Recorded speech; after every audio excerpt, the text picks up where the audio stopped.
right. We are almost ready to go. I'm getting this up on Instagram, and then we'll be ready to roll. Right away.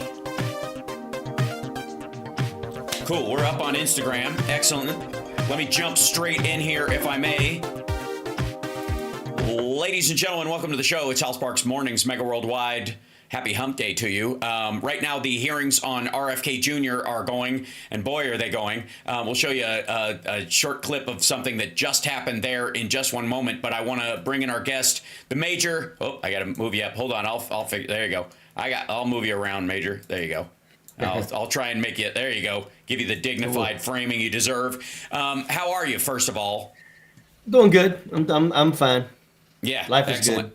Yeah, you are correct. You are right on John Fetterman. He actually voted no. So I'm glad. I'm glad you told me that, because I was really down on him. Yeah, I understand. I had this conversation with Boston Bryant, because he was under the impression that he had voted yes on something else as well. And a lot of what he's doing, he hadn't signed on to the condemnation of the Jan 6 pardons, and he just signed on when it became official, when they literally put it in. He didn't sign on before they started floating it around. It was unnecessary. There was a vast majority of people. There were like 4 other senators as well who just, as soon as it became official, signed their name to it as it was, an hour before it was entered or whatever. That's how it usually works. Usually you have to, especially if you're whipping votes on something like that, it's never going to see the light of day anyways. So you either have it in the majority, and most people go, yeah, okay, I'll get around to it when I'm getting around to it. And they do, because A, it's relatively toothless. I mean, it's a condemnation, which has value for history and value for setting your flag in the ground where you're going, this sucks, I can't do anything about it, but you know where I stand, and when the shit hits the fan, don't throw it my direction. There's going to be a lot of that from the Dems over the next little bit, where they're going, this is a relatively useless statement of disapproval, but we put our flag in the ground and we said, nope, that's not us. And they're going to have to do a lot of that, especially in the next 6 months before Trump runs out of steam, which he absolutely is already doing. That said, as far as I know, what most people got confused about was that Fetterman voted for cloture on all these things, let him be brought to a vote, and then he voted against them. He voted, the procedural stuff, which you can be against the person, but the vote is going to happen. And if you think you can vote him down, or you can't wait to vote no on this fucker, then you want the closure to happen too, and move on to the next thing. If it's an impotent vote because you're outnumbered, go ahead and make it. There's no point in holding up cloture and being just like a Rand Paul about disaster aid, about everything. It's just a waste of time. And it doesn't buy you any goodwill, and it doesn't actually accomplish anything. And so in the case of Trump's dough-headed, weak-kneed ego, what you want to do, this morning, have you ever seen the movie Miller's Crossing? It's a Coen Brothers movie. Okay. I need everybody to watch this movie. First of all, because it's beautiful. It's a great movie. Every frame of this fucking movie could be a piece of art on your wall. It's stunning. And the reason I got interested in this movie is because back when computers sucked at audio and they had their first all computer 24-track recording and editing system, there was a system that they were shopping around that I went to check out on behalf of the production company I was editing for and shit back in the early 90s.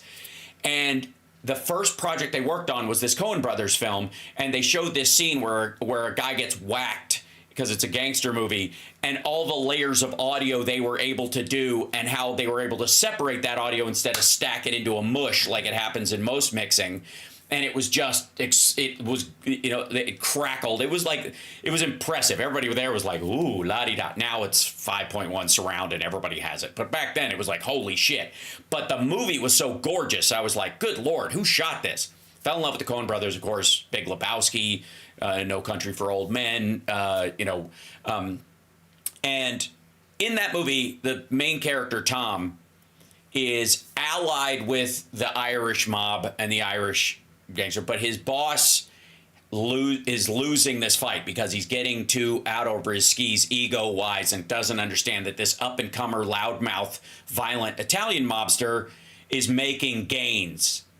And so it's a story of a guy who plays both sides against the middle and I don't want to ruin the plot for anybody, but his ability to manipulate the ego of the Johnny character in this, the Italian mobster, is fucking gorgeous.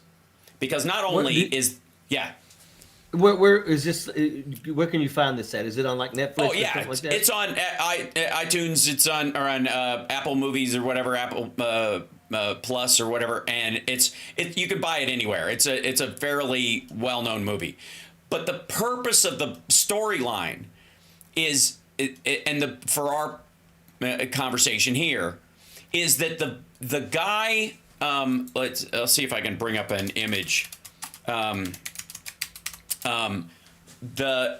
gangster that he is manipulating, who, by the way, is played masterfully by the great John Polito, who passed away. He's in Big Lebowski. He's I'm a dick, man. He's the guy following around the Big Lebowski at one point. DeFino, he's got like 1 or 2 scenes, but he's so fucking good. But the purpose of this is that his character, his weakness is his ego. That he is, and is this mix of ego and paranoia that he has. Now, he has a guy that works for him that's his heavy, who's actually way smarter than he gets credit for, and is on to Tom, the main character, from the jump. But that's his gig, so you kind of weigh it down. It's kind of like the paranoia of the Stephen Millers around it. Like, they've got their designs and they're protecting their nest. But the lead character, the reason he got there is because he's violent and forward and loud and all these things, and that's how he punched his way to the top. The similarities to Trump's ego and how paranoid and dough-headed he gets at a certain point, where the pressure of actually running things gets to him, is what is ultimately his Achilles heel. And it happened to myriad of gangsters over the time. It's played in all these power struggle stories over and over and over again, because it is a recurring theme in humanity, but it is very obvious when it comes to Trump. And the best example is Gavin Newsom, finger in Trump's chest when he shows up. Trump hugs him when they leave. Mm-hmm. Trump is paranoid, afraid, weak, is in a put up or shut up situation that he was not in the first term. The first term, he could bullshit and golf his way through it. But this time, he'll throw a bunch of executive orders up, but they're going to get challenged in the courts. Yep. They're going to get stopped in a bunch of areas. They already are in a lot of cases. And he's got no backup. There's no second plan. So I don't have a problem with, like I said, Fetterman going down to Mar-a-Lago and going, "Hey man, I'm here. Listen, tell me what you want to tell me. I'm here to you're the boss, buddy." And then going back and voting against him, which is exactly what he fucking did. But Trump now thinks highly of Fetterman, which annoys people. But Fetterman's still voting with us. Yeah. Okay. I mean, that makes sense. Yeah. That makes sense.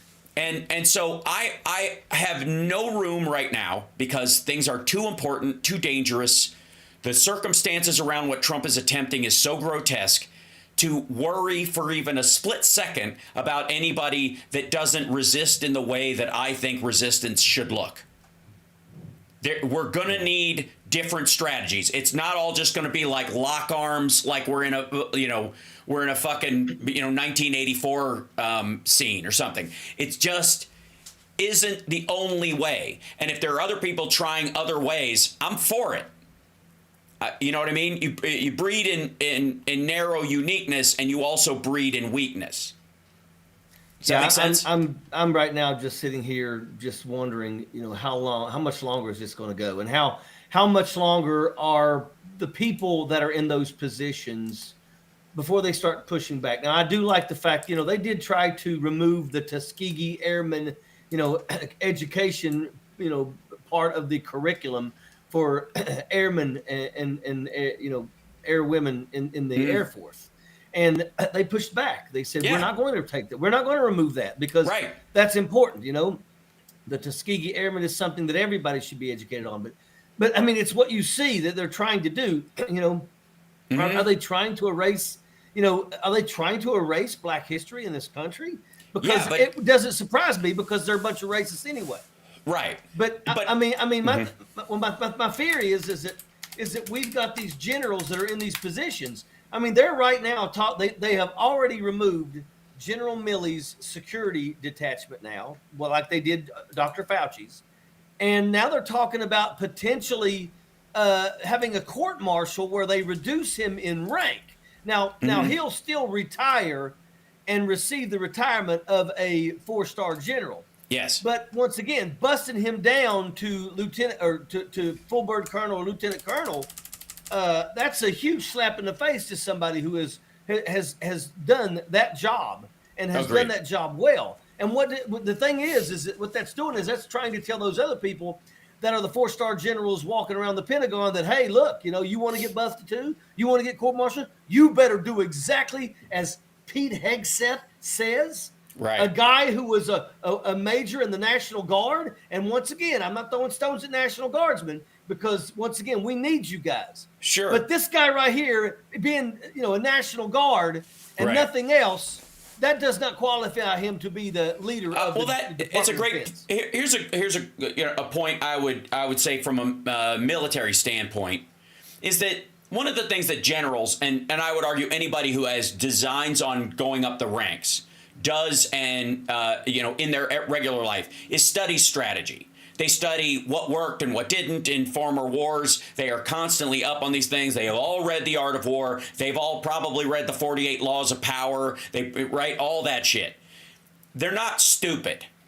And they didn't thumb through it the way Pete Hegseth did. They fucking studied it.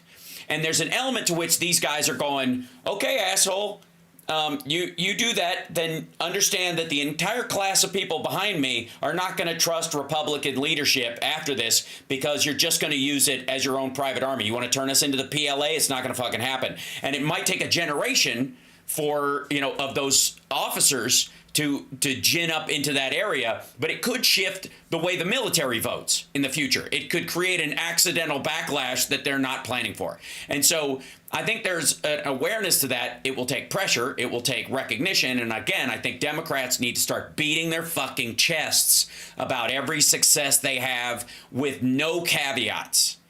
Anything we do for like the VA Choice Act of 2014, beat our fucking chests about it. Don't go, there's still room to grow and we still need to da-da-da. Like, that's obvious with everything. Nobody, the claimant of perfectionism is a waste of fucking breath.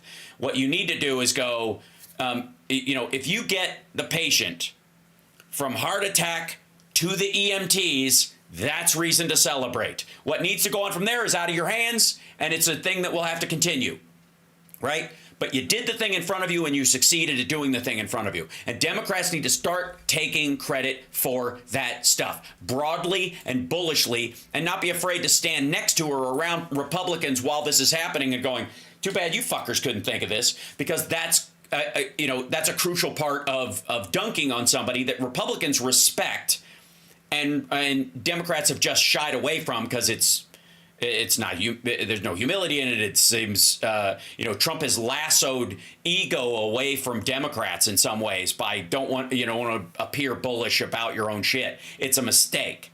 I think we got a lot to be proud of and we got to start doing it. And in this case, I think these generals are proud of their service. I think the people around them are proud of their service. I think the people that served under them are proud of their service. And there might be some nudnik fuckwads that, you know, Bush would have bounced during Iraqi freedom that are still in the military that are, you know, line up with Trump and are like, yeah, get these gays out of here, something nonsensical. But the vast majority, you know, one of the things you could say about the diversity of our military and the intentional diversity of our military, especially over the last few decades, and the moves by Democrats to guarantee that road is, you know, paved out for them, you know, where there might have been blockades before, is that they are serving in and amongst people who are diverse, who are, from different communities, different ideologies, different religions, and that kind of stuff, but they all serve under the same flag. And that's the part that Trump's going to have a problem with, I think. And I think the Tuskegee thing, it's creating a Streisand effect around a lot of these things, because it's almost like maggots and QAnon only care about subverted knowledge. So by hiding or not wanting to talk about this, they're just making it the topic, right? And I think that new series Paradise, is it on Hulu or Netflix? I forget where. I think it's on Hulu. Anyways, it's a little short mystery series. But the main character on it, his father is the son of a Tuskegee Airman. His grandfather, the main character's grandfather, was a Tuskegee Airman. It's in the story. They're not going to be able to purge it, and they're not wanting to talk about it makes it something that you would seek out, I believe, in the greater populace. Because if they're not going to teach it in the chain of military growth into your, and working in the Air Force, then there's more reason for it to show up in our high schools and our middle schools and our after school and our college AP courses stuff, if you want to go into officer training, especially in the Air Force, right? There's no way to skip it. And they're just I think they're drawing attention to it. I would tell you that, and I'll say this, in terms of reading, usually by the time you become a lieutenant colonel and take a command of a battalion, for the most part, most lieutenant colonels that are in command create reading programs for their junior officers. Right. So, when I was a second lieutenant, first lieutenant, young captain, and I was in the battalion, we had reading that we had to do. It was mandatory reading. Right. And of course you were like, why am I reading these books? Well, but the thing is that we would do like one day a month when all the troops would go off. It's called sergeant's time, where all the troops go off with the non-commissioned officers, and they do tasks, that are required for their jobs. The officers would take off and go on a little run with the battalion commander. And then the battalion commander would run us to some place in the woods, and we would sit down. And then the battalion commander would be like, okay, now the reading for this month was this book and this book, and we're going to talk about this book today. So, right. And you had better be able to, speak about that book. You couldn't fake it, because right. if you didn't do the reading and you got caught up in that, that comes. This is the guy who signs your officer evaluation report. Right. But when these people become general officers, let me tell you something. General Mattis is one of the most well-read men on the planet. Yeah. That is a fact. Right. General officers are very, very well-read. I would say most people that retire from the military are pretty much very well-read. Well, and I think that's especially if you're in it for any kind of long haul, you're going to go up through the officers' ranks, and it's required. Even if you don't pass on to that thing, you're going to have done the reading. And again, no man steps in the same river twice. If you read a book twice, you are not the same person who read it the first time. You are you plus that book, which is a different human being. And to people's point, the question of what I was talking about, Miller's Crossing is the movie that I was talking about, and I highly recommend it just because it's a great film overall. I fucking love this movie, but it's also the manipulation exercise that you see go on and how it is done. It's almost like it's done as a treatise on, how have you seen First Man? The Armstrong. Okay, it's a Neil Armstrong movie with Ryan Gosling in it. And I would argue that movie, more than being about astronauts, is a treatise on stoicism in the face of great challenges and an unknown future. That's all he was faced with all the time. Armstrong just went, the only thing I can do is train to know this entire capsule like I know the back of my hand. And that's what saved his life and the life of his co-pilot when one of their capsules started to spin. And it's one of the most incredible scenes in the movie. It's a true story.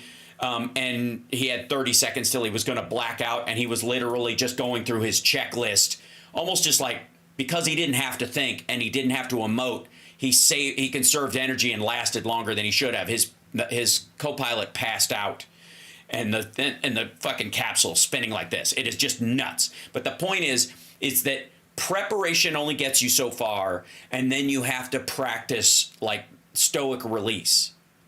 And in that space is where you find capability in the face of emergencies and extraordinary circumstances. It's a great lesson in that circumstance, right? And some of the stories in it are apocryphal, but overall, that's almost like what the movie is for. Okay, Miller's Crossing is like a treatise on Rasputin-like manipulation of power figures. It literally shows you almost step by step the stages he took to do it, while all forces are working against him. Yeah. It's on Prime.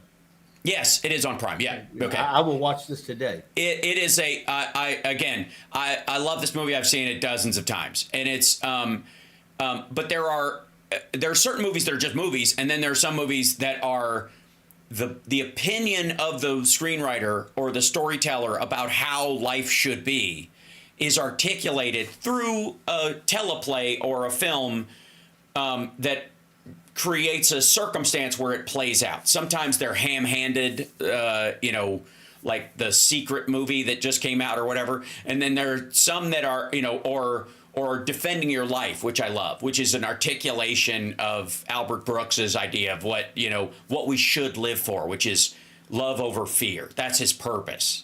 That we should focus on love and not be afraid all the time. And that fear is what wastes your time and wastes your effort. And I've always said, like, worry is weaponized imagination. It is giving the power of your imagination, which is one of the singular greatest things human beings have, according to Einstein and me. Two smart guys. Obviously, I'm more comfortable with Bell's theorem than he is, which I think makes me smarter. But we can worry about that later. But the point is that in that movie, he does this story about this guy who dies and meets the love of his life in the afterlife in this mid-zone kind of limbo to see whether you have to go back to Earth or you move on to the next level of spiritual evolution. That's the baseline of it. But what he's really telling you is, don't let fear eat up your days.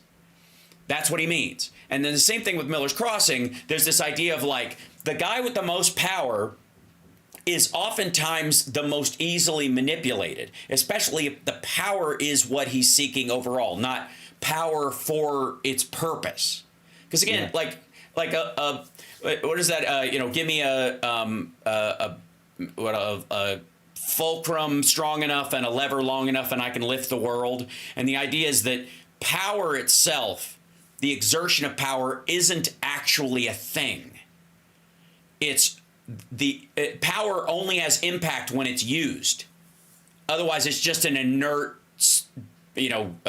moment in space time. So power isn't something you can. Ideas that the things I could do makes you fear me, and therefore I have power over you without exerting that actual power, right? And Trump rests on a lot of that because the power of the United States gives him artificial power. It's the fox who thinks, he scares off the lion because there's a bear behind him and he doesn't realize it's there. So he thinks he's the one that scared it off. And Trump is very much like that. And there is a bunch of Democrats who are going, okay, asshole, you want people to tell you you're the boss? Yeah, I'll show up and tell you you're the boss. I'm not going to vote with you. I'm not going to give you anything on a legislative level because you don't fucking read anyways. You're probably not going to know. But what I am going to do is go, you better watch out for that guy because he promised me some stuff too. Your buddy over there told me that he likes, what we're doing better than he likes what you're doing. Because, and again, Besant, it used to work for Soros. He's a married gay man with children. Right? RFK Jr. comes from a long line of Democratic, a Democratic dynasty. Tulsi Gabbard used to be a Democrat. Trump is paranoid as fuck about all these people automatically. And there is value in flicking his paranoia all the time. And the other time you're with him, you shove the presidency down his throat. Hey, man, you got great ideas. I'm all for this whole get rid of the debt ceiling thing. But in Pennsylvania, we need this, and this. And if you want to keep that voting block, hey, they love you, but you're going to have to do this, and you're going to have to do this, you're going to have to do this. And we have this problem. These bridges have to be fixed and all this shit. And Trump is going to go, fuck, get me out of here. And he's going to downstream it to the other people that he put in place. And they're going to be incompetent fuckwads. And then that's going to blow back on him, and he's going to fire Pete Hegseth. That's the plan. That should be the plan, I think. Well, I tell you, just it amazes me that we are where we are. Right. I still can't believe, but it's like when you hear these people. Look, I don't want to be that guy that says "I told you so." I don't. Right. But make no mistake about it. It's like the photograph that came out yesterday. There's a guy that's walking away. He's being walked away in handcuffs, and his shirt says "Latinos for Trump." I think a lot of people are starting to wake up to the reality that, Yes. Donald Trump wanted your vote. Donald Trump did not want your problems. And he got your votes, and now he doesn't care about your problems. Right. And, to see a young girl literally have a panic attack because she wakes up and realizes that they're putting a freeze on her SNAP benefits, and she's already telling the camera that the last week of every month she goes hungry so that her kids can have food. This is reality for a lot of people. And I'm going to tell you, the poorest of the poor are Republican voters. Right. I mean, I hate to say that. You would think it's crazy, but that's how it is. I mean, I come from Southern West Virginia, and I mean, that state has become so red. I'm glad that I live in, North Carolina now. But I mean, that state is so red. It'll take at least 20 years to turn things around. There are 134 people in the legislature in West Virginia, 34 senators, 100 delegates. Out of the 34 senators, only 2 are Democrats. Out of the 100 delegates, only 9 are Democrats. So you have 11 Democrats in the entire, standing up and trying to fight against 123 Republicans. Right. It's almost impossible. You don't have a chance.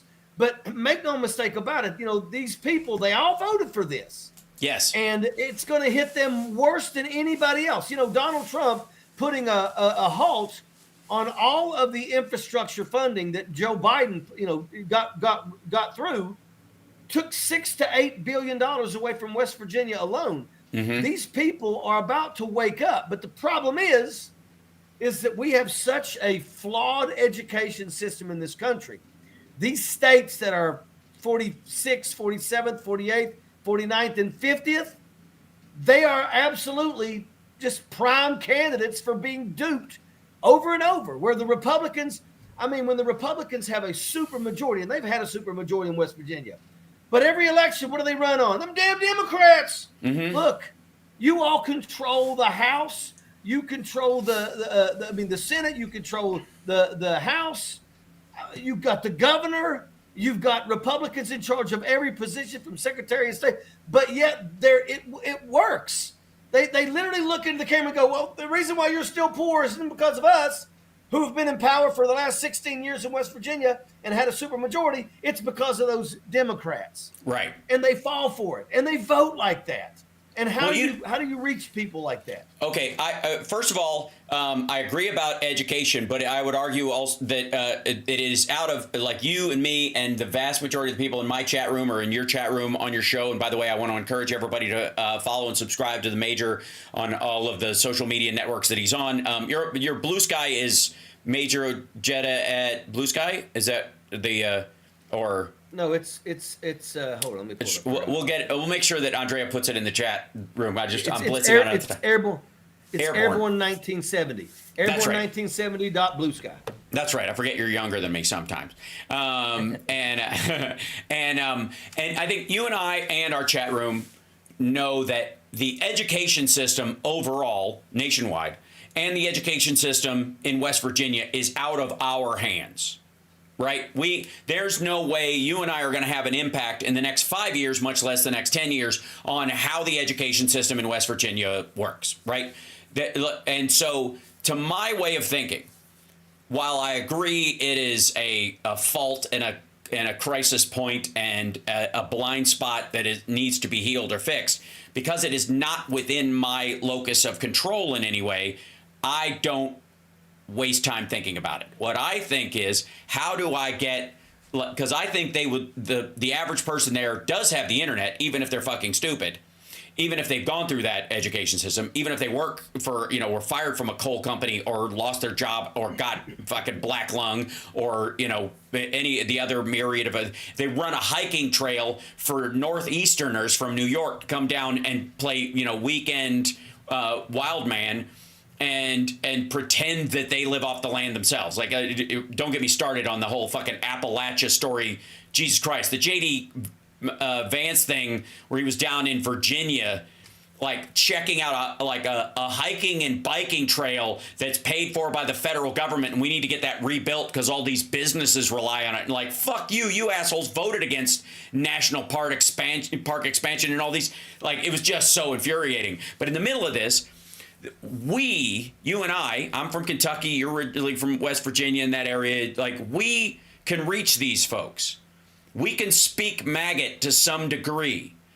And it won't sound like how we talk to, like, the chorus, the choir, but it can be done.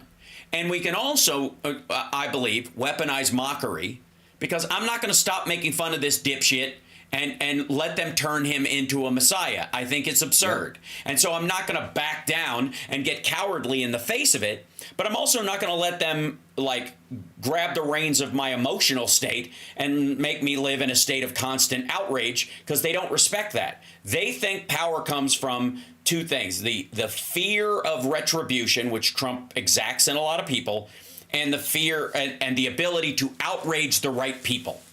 And like, I've seen so many things on Blue Sky that I completely agree with, but I read them, and I think you probably do too, where you're like, reading this, I can see you say it like it's a bad thing, because it is, but the way you're saying it, maggots are going, yeah. One of the examples, there were Native Americans in, I believe, Arizona, who were rounded up or questioned in these immigration raids that they're doing. And I find that horrifying and anti-American. I'm sure you do too. Yeah. I'm sure the vast majority, with the rare maggot that's in the chat room, would feel that way too. But the average maggot reads that and goes, finally. They read it and go, that just tells me they're pulling over every brown person. That's what they want to know. This is not, they think it's a feature, not a bug. And we're not going to convince them it's a bug. We're not going to convince them that thing, no matter how horrified we are by it. Yeah, it was Navajo members specifically. We're not going to convince them that that's a bad thing, but they might respond to the concept of a papers, please law, right? The languaging around, like, do we really want, because they love to use Gestapo just as much as we use the word Nazi. It's very ubiquitous. 1984, Brave New World, and Nazis seems to be everybody's fucking linguistic spackle these days. And they bring up this whole thing of, like, the government wants to control me. They want to put a chip in my head. They want to ask you for, there's all these regulations, yada, yada. Well, a papers, please law is a giant regulation. A papers, please law is a Gestapo action. And there is room to be made in that conversation going, if that rule's in place and it stays in place and you guys lose the next election, maybe, here, let me run this by you. Joe Biden knew what he was doing, and the Democrats are good at cheating. They could have won this thing just by cheating, but they chose not to. You know why? Because they knew Donald Trump would set up a bunch of fucking stupid laws that would give the government incredible power over the average person, incredible federal power over the states, incredible control of the average person's life, tracking women's periods, tracking people's DNA and citizenship and all this kind of stuff, the ability for anybody to go, show me your papers at every traffic stop. And Donald Trump will implement that, and then we will use it to create the one world government. Like that, anybody who actually believes Alex Jones is bullshit would have put those, would have connected those dots a long fucking time ago. So to me, there's a way to, you got to flick his paranoia and his ego. And the same thing applies to these maggots. And there are a lot of Democrats, it seems, who are like, look, we're gonna prove these people or whatever. We don't think they're gonna do well or whatever. The government's got to run, and we're playing nice. We're not obstructing this time around. So when you fuck up, it's on you. And meanwhile, back at our states, we're gonna create systems within the states to protect the poor, right? And people that are disenfranchised. I mean, but do you think that's actually happening at certain states, like places like West Virginia? And no, not the red states. No, you're right. The red states are, it's kind of like what Donald Trump, when he said, we're going to let the states, handle their own abortion, right? Their disaster stuff. Oh, right. Well, yeah, Oklahoma and all that. I mean, California could absolutely say, hey, look, with the money that we normally send to Washington, D.C., we're going to now keep and make sure that we're prepared for our disasters, if that's what you want. That's but right. Every single red state out there that gets hit, Louisiana, Alabama, Arkansas, Mississippi, all of these. I mean, this last big storm went all the way up through North Carolina and washed away Asheville. Yeah. So, make no mistake about it. Wait. Just wait when FEMA is no longer an entity. Let me tell you something. As a person who has worked disaster relief, I mean, I did it in the military for the earthquake in Haiti, but then when I retired and I went back to West Virginia, I started a nonprofit. And in 2012, we had a horrible flood in my hometown. And I mean, it absolutely went through this one holler, just horrible. Yeah. Let me tell you something. FEMA and those guys, they hit the ground and they work. Yeah. I'll be honest with you. I've never been a huge fan of the Red Cross, because everything that I've ever seen is them showing up about a week after something goes down and goes, where's the money at, boys? Who's going to get the money? I'm not going to say a week after. I'm saying they maybe, but it seems like their focus is more when you go to these meetings. It seems like their focus is more about how much money is being raised and where's it going. Yeah, let me tell you something. FEMA puts boots on the ground. FEMA builds tents for people to have a place to stay. FEMA provides with funding for things like rental, because people will need hotel rooms now that they don't have homes. The vouchers, FEMA does a lot. Yeah, FEMA does so much. And oh, by the way, Joe Biden released $1.65 billion to North Carolina alone for this disaster. And of course, nobody wants to talk about that. But make no mistake about it, the moment these red states get hit, they're the first ones that gimme. And mark my words, those red states will get everything that they want. Donald Trump will support the red states. It's the blue states that he wants to hold things against.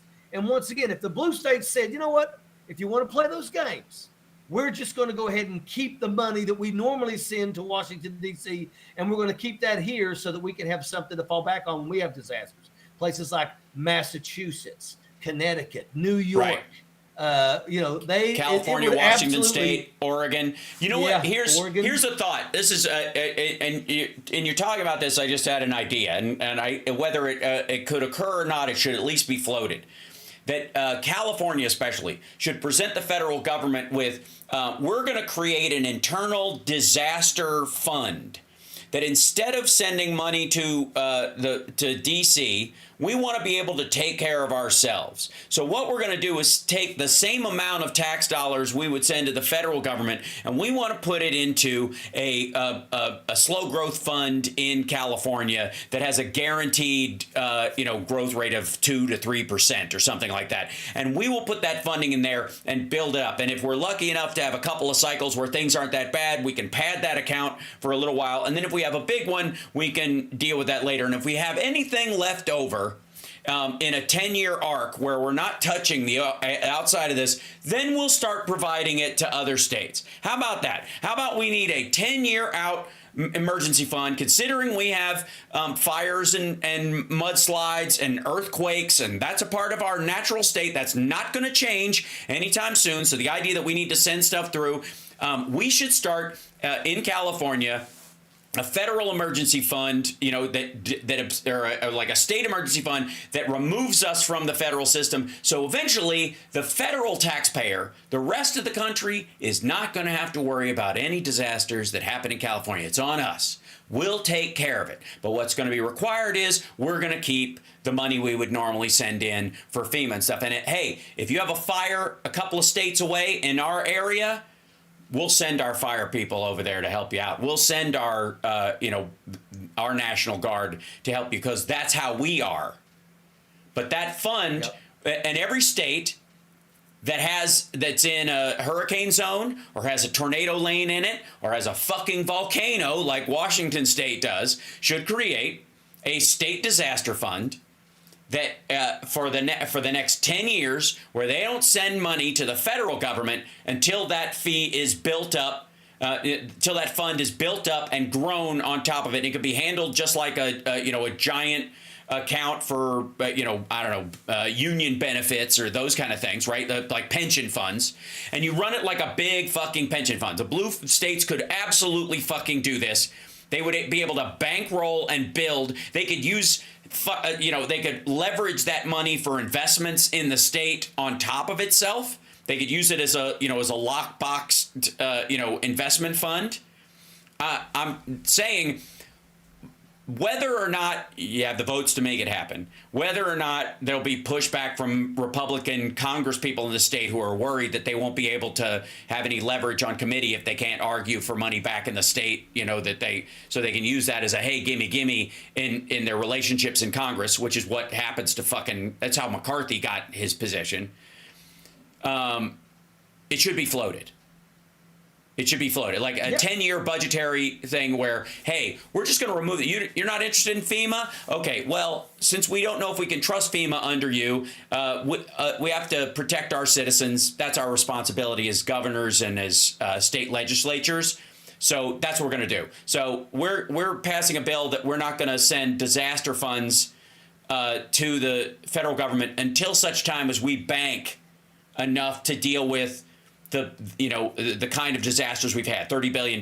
So let's say we need a $150 billion wealth fund for California minimum. Now, California is a $1.5 trillion economy. So getting that number wouldn't be that difficult comparatively if you're not sending it to the federal government. Yeah. So, and again, whether it works or not, it should be floated just to panic Trump and the red states. Because when you're saying Trump will send them all this, well, if the funding isn't there, he's got two options. He's got to get the Congress to pass an emergency supplemental to get that through, which includes all the Congress people, including the red state Congress people who aren't from that state that was hit by the disaster, like Rand Paul, who don't give a fuck and don't think disaster relief should exist in the first place. Right? He's the biggest blockade against disaster relief in the Senate, or I would say in the House and the Senate combined. But there's other ones just like him. So fuck them. Let them fight against their own over what's left. Right? What's sad is that, everybody vilifies California. Right. California does so much for this country. I was sitting here thinking to myself when all this was going down, I was like, holy smokes, man. Canada was like, hey, California, if Trump wants to play that game, why don't y'all become part of California? Part of Canada. And I was like, wow, if that actually happened, we would be in a world of hurt because we rely on those states so much. But once again, you're going to rely on those states for your survival, but yet you vilify those states. Right. And that right there is what's the worst. The people of California, it's a shame that they could go through such a horrific disaster and literally nobody showed any compassion for the people of California. And that right there is enough to me that, probably would have Gavin Newsom saying, well, maybe it's time that we do kind of look at doing something like you said. Right. Well, they don't have to, we don't have to secede to do any of this stuff. We don't have to join Canada to do any of this stuff. You can simply do it under the architecture of each state has a responsibility, to not be a burden on the federal government or the rest of the taxpayers outside of it. That's one of your primary aspects of almost every state constitution is what we can do ourselves, we will do ourselves. The Constitution, leaves those many powers to the states for that reason. That's what they manipulated to do the abortion ruling on. Well, fine. If you're going to leave that up to us, then California is going to guarantee that we have, like pregnancy and abortion clinics all throughout the state. And if anybody wants to come here, we've got fucking Airbnbs and places nearby that have prenatal nurses available and around, that you can fly here or be flown here by a service organization or an NGO or something. And you won't be treated, you won't be vilified. You won't have to worry about some fake Catholic activist, faux life asshole blocking the sidewalk. You won't have to worry about any of that stuff. Not in California, right? So that is, California secession, is a Putin idea. I agree. Like all the secession ideas are never going to happen, and they're a silly thing. That like I always stack them up against Texas, right? So Texas is always going, we're going to, the great state of Texas, and we're going to secede. And like, okay, good luck being eaten alive by the cartels and the fucking failing Mexican government, because that's who you're going to lose. What do you think? You're going to secede and we're going to protect you? Where the fuck do you think the wall gets built, asshole? And again, you think Iraq is in deep shit because America wanted their oil at one point? You don't think there's going to be slant drilling from Louisiana to Arizona to fucking Kansas and Arkansas and Oklahoma or whatever, just into all these oil fields because it's another country. We give a shit. They don't even have a functional constitution. You think they get to keep the National Guard? You think they get to keep our Air Force bases without having to pay for protection? And it's goofy. So that's why I don't entertain those things. Most of the time, it's like they're fun exercises. It's kind of like conspiracy theories around JFK and RFK and all that shit. Like they're fun conversations for dinner, but in the seriousness of what we're dealing with, there are areas where we really do have a leverage points. They just don't look like the leverage points we're used to. Yeah. Right. And that, I agree. I think I agree with you. I think it's always hilarious when they start talking about doing that. Do you think we're going to let you keep all of the troops at Fort Hood, Texas, and all the equipment? Yeah, that stuff's going to empty out within a week, and then your ass is just going to be by yourself. Yeah, or NASA. Somebody just put in NASA, like the Huntsville's like Rocket City down there. You think we're gonna just leave that shit there, or let you sign a deal with Elon Musk to have a foreign country that's hostile to the United States Constitution on our fucking border, launching rockets by a guy who, gets all of his aluminum from Russia? Fuck out of here. I want to show something real quick. I know we're getting near the bottom of the hour, but I want to show you something real quick. This is Elizabeth Warren and RFK Jr. And I got to say, the way she sets him up in this is really great. Watch this. I hope you'll be able to hear. Too much power in Washington. Can you hear that okay, Major? Okay. Said that President Trump asked you to, quote, clean up corruption and conflicts. Sounds great. You've said that you will, quote, slam shut the revolving door between government agencies and the companies they regulate. That also sounds great. So here's an easy question. Will you commit that when you leave this job, you will not accept compensation from a drug company, a medical device company, a hospital system, or a health insurer for at least 4 years, including as a lobbyist or a board member? Can you just repeat the last part of the question? Can I commit You're to not what? going to take money from drug companies in any way, shape, or form. Me? Yes, you. Oh. Yeah, I'm happy to commit to that. Okay, good. That's what I figured. I said it's an easy. Okay, first of all, I don't know why he has a problem listening to her and figuring out what the question is. That in and of itself is troubling. I don't know if he's got shit in his ears or he's just gross or being stupid. It's kind of telling that he can't contemplate. Her question was very simple and straightforward and almost a knee-jerk answer. Like if you're prepped at all, here's why it's an issue. Watch her follow-up, because this is fucking great. So she goes, yeah, you're not going to do that? Excellent. Question to start with. And I think you're right on this question. I don't think any of them want to give me money, by the way. Let's keep going. You're right, because to say yes, because every American has the right to know that every decision you make as our #1 health officer is to help them and not to make money for yourself in the future. So I want to talk more about money. I'm looking at your paperwork right now. In the past 2 years, you've raked in $2.5 million from a law firm called Wisner Baum. You go online, you do commercials to encourage people to sign up with Wisner Baum to join lawsuits against vaccine makers. And for everyone who signs up, you personally get paid. And if they win their case, you get 10% of what they win.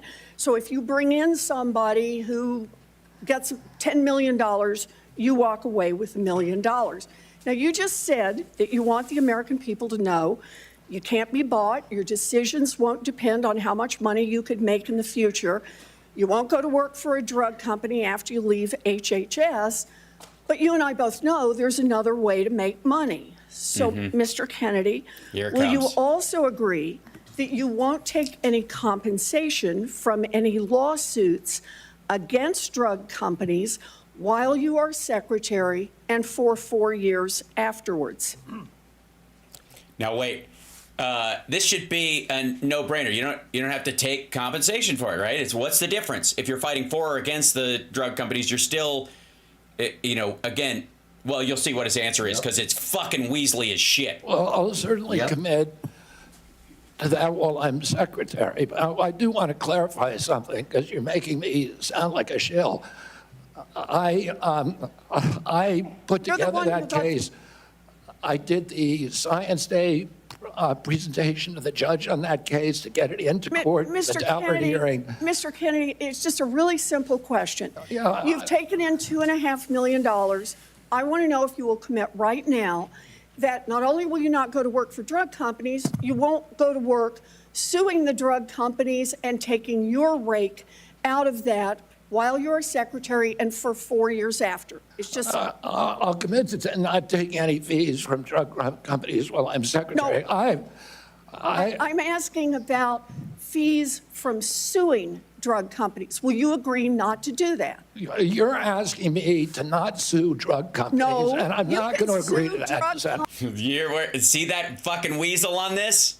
You're asking me. Now you can. Hey, you can sue him for fucking free, buddy. If you care about the issue, if it's not a money-making exercise for you, if this is about our children and human lives, why do you have to make a fucking dime off of it?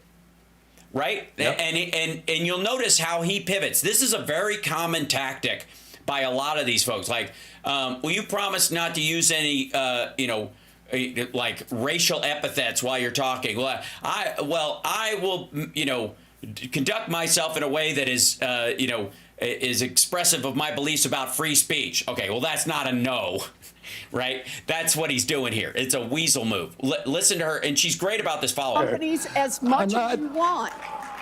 I'm not going to agree to not sue drug companies or anybody. So let's do a quick count here of how, as Secretary of HHS, if you get confirmed, you could influence every one of those lawsuits. Well, let me start the list. You could publish your anti-vaccine conspiracies, but this time on U.S. government letterhead, something a jury might be impressed by. You could appoint people I don't to understand the CDC vaccine. If you don't understand that, then why are you in the fucking room? Cut ties. Yeah. Panel who share your anti-vax views and let them do your dirty work. You could tell the CDC vaccine panel to remove a particular vaccine from the vaccine schedule. You could remove vaccines from special compensation programs, which would open up manufacturers to mass torts. You could make more injuries eligible for compensation even if there is no causal evidence. You could change vaccine court processes to make it easier to bring junk lawsuits. You could turn over FDA data to your friends at the law firm, and they could use it however it benefited them. You could change vaccine labeling. You could change vaccine information rules. You could change which claims are compensated in the vaccine injury compensation program. When the when the Health and Human Services guy who's against like vaccines and things he's all for natural living, even though he's obviously on TRT or some form of steroids, and basically looks like a scrotum in a suit, has the sniffles during his hearing, and he's telling everybody like, these kind of things are poison. Like, it's also not a good sign. There's a lot of ways that you can influence those future lawsuits and pending lawsuits while you are Secretary of HHS. And I'm asking you to commit right now that you will not take a financial stake in every one of those lawsuits, so that what you do as Secretary will also benefit you financially down the line. I'll comply with all the ethical guidelines. That's not the question. You and I, you have said You're asking me, repeatedly, Senator, those you're asking me not to sue vaccine pharmaceutical companies. Not. My Yeah, you question are. is, stop That's exactly enriching what you're doing. health. Look, no one should be fooled here. As Secretary of HHS, okay. Anyways, you guys get the point. She clearly nailed him on this particular point, and it's fucking lame, obviously. Now, the question is whether he has the votes to clear, and it'll be another 50-50 vote with J.D. Vance tossing him across the line or what have you. But this is it's a great example of who this guy is. I think more than any other thing. Like, if you want him in a microcosm, that's it. Is that he is lying about her or what she's saying about him. Saying that she doesn't want him to be able to sue companies, and all she's saying is, no, you just can't profit on it because you will have, as secretary, that you can put your thumb on the scale. And by putting let me tell you something. Yeah. There's so much of this stuff. This also brings up a bigger picture.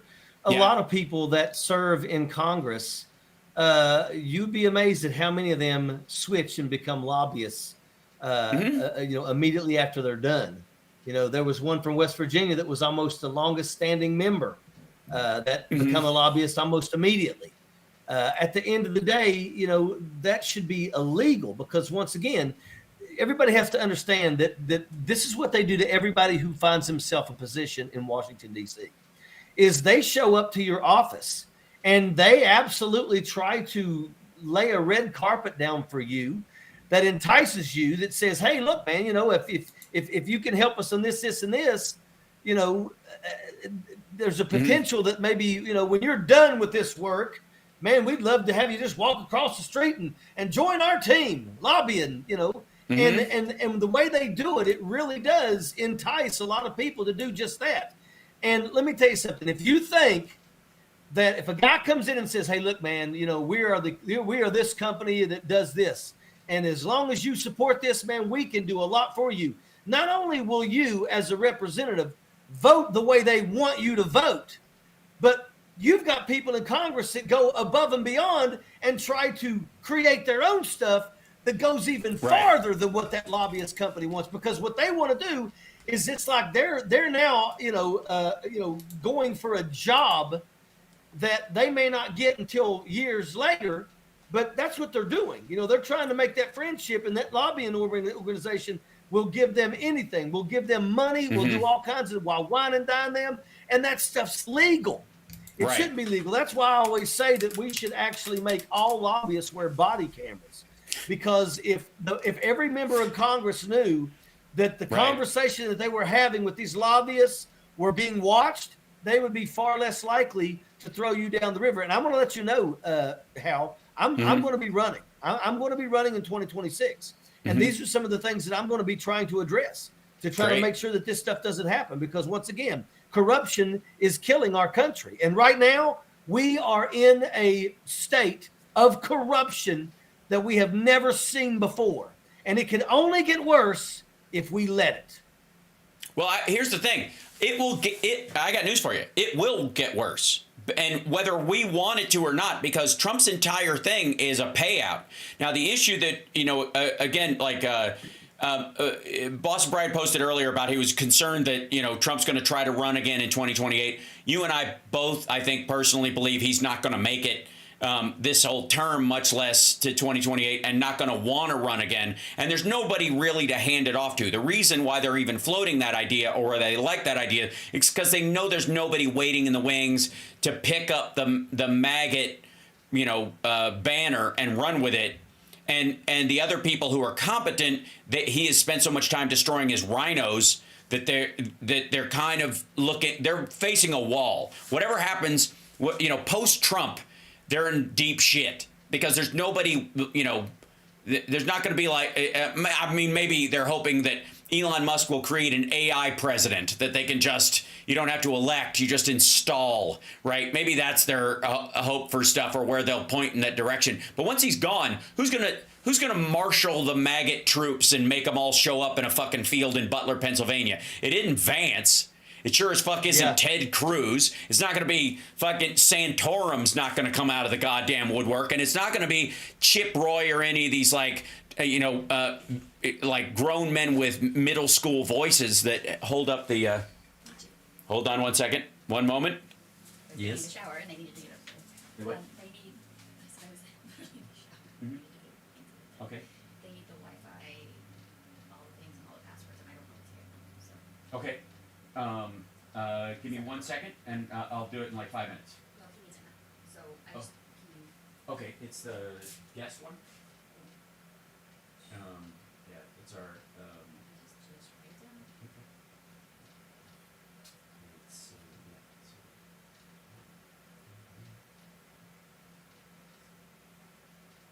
I think it has to be two.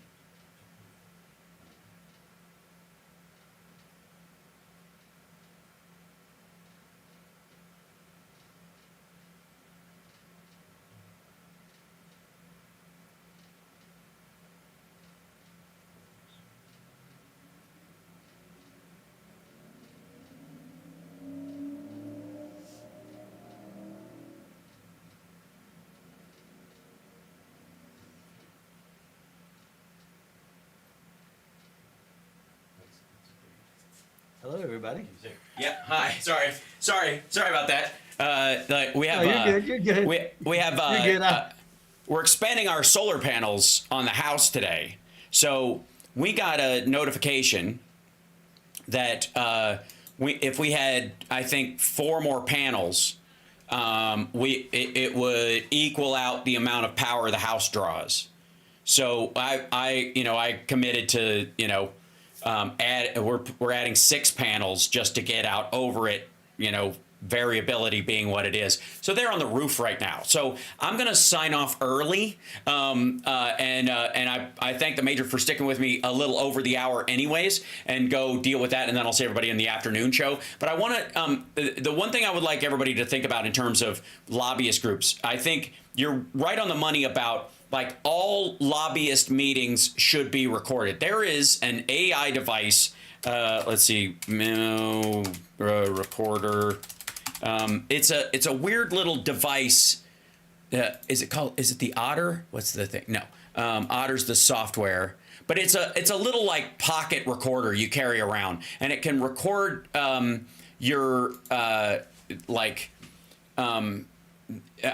your meetings and that kind of stuff on this tiny little square device. And they now have it. They had it at CES in this little pendant you wear around your neck. And what the AI does is it records everybody who's talking, and then it makes notes of who's talking, and it differentiates the speaker, and then it creates a summary for you and stuff. And then people use it for business meetings and shit like that, right? And it's a service. I think at some point you are absolutely right that if you want to be a registered lobbyist and you're having a meeting or a dinner with a member of Congress, an elected official, Yep. or even a military official who's been promoted into a position of power, you should have to wear one of those things. And all it does is record your whole conversation, and you can say, argue like their private information, like it will automatically redact if you give somebody your phone number, your email, or those kind of things from the public version of it, and you have it posted. Yeah. Right? That's all you need to do. You're spot on. And I know you have to go, but I will tell you this one last thing. Yeah. Is that when I was a senator, I had big energy guys come into my office. It was 2 guys and this one young girl, one young woman. I'm sorry, not girl. But they wanted me to vote yes on a bill that would allow them to literally drill in this area and then drill in another direction and take the resources out from under the next door neighbors without the next door neighbor getting anything like that. And I was like, no, I'm not going to vote for anything like that, you know. And there was also other parts. It was like, if you try to fight them, they can go to the court and the judge will allow them to have you thrown off of your land. You know, that basically what it was is we're gonna drill and nobody's going to be able to say anything about it. And I said no. And then all of a sudden that young woman, she said, is there anything that I could do to change your mind? And I said, y'all can get your asses up and get out of my office. Right. But I thought to myself, what was she insinuating? What was she trying to say with that? And then I thought to myself, who else? What are other people going to do? Who fell for it? You know, who went with it? That's why that stuff needs to be filmed. That's why it should be filmed. This is what I was thinking of, and it doesn't have to be this company, but something similar like this, or even a phone could do it at this rate.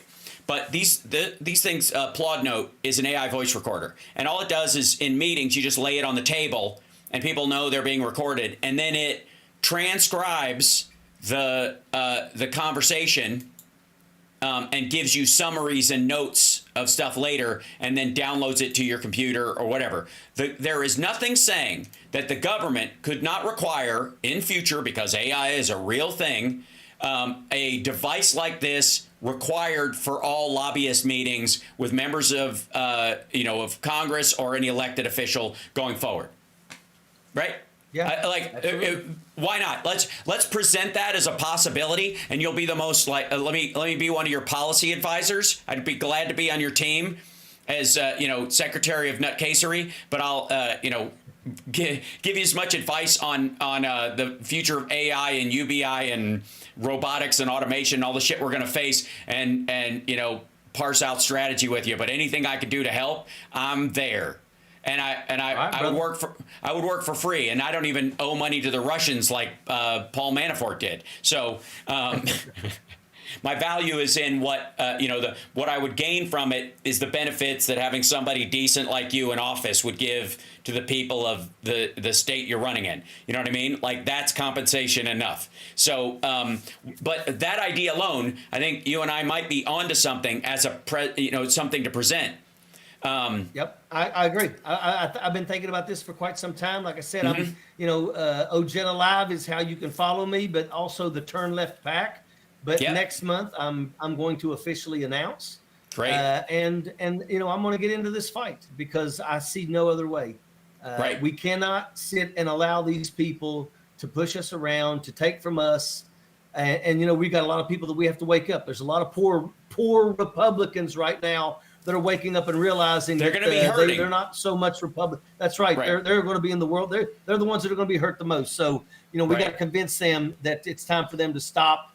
Once again, I'm going to fight to bring back the fairness doctrine so that we can guarantee integrity in our news media, because I'm sick and tired of Fox News. Once again, they're getting ready to get sued again by Smartmatic, and they're going to lose probably the exact same amount that they lost to Dominion because they lie. Yeah. Lie. Yeah. Yeah. And any agency that claims to even put news in their friggin', anywhere in their name, if they lie, to me, we should say, okay, if you lie the first time, you get a suspension.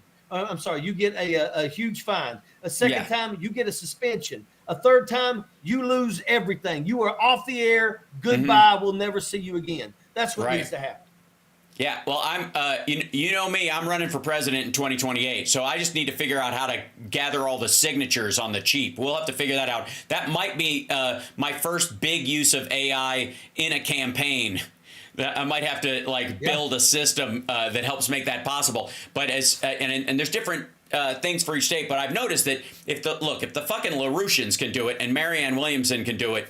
Yeah. So I'll believe me, it's to be figured out. But in that process, anything I can do to help you, I'm there. All right, brother. Sounds good. Love it. All right. Ooh. Thanks, brother. We'll see you soon. And I will sign off, everybody. We'll see you soon. Okay. Thanks, Major. Appreciate it. Very well. Bye. All right. And I will see you guys later. I'm going to go run and help with the house because there's an issue with the solar panels. and all that kind of stuff because I'm trying to live off the grid like the Viking that I am.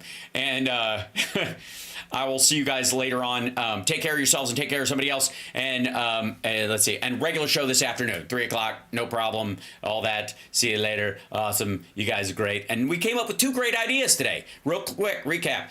A state disaster fund that has to reach a certain cap before we start paying into the federal disaster funds. That would be something worth talking about. Might even exist in a couple places. I can't think it's such a great idea. I can't believe somebody else hasn't thought of it. And then on top of that, with the Major's idea that all lobbyists have to wear body cams at the very least, an AI transcribing device that all lobbyists are required to have, whether it's an app on their phone and they're supposed to turn in all those meetings, and all members of Congress when they meet with lobbyists should have the same a reciprocal device so that you can record both. It's a responsibility of both parties to make sure that the other doesn't fuck with, like record and then manipulate the recording or something, whatever. But it should be something that is a government device that is specifically, has purity standards about it. So there we go. I think you have to give them the device. I don't think they get to buy one. I think they actually have to. If you license yourself, part of your license comes with that badge, and that badge should have an AI like Plod Note device attached to it. So if you have lobbyist meetings on the Hill, all of it's recorded, every fucking second. Video would also be helpful. But a body cam would only show the person they're talking to when the person that is talking also matters. So we'll work that shit out. I think it's a great idea, and that's what we do around here. Great ideas, Well, and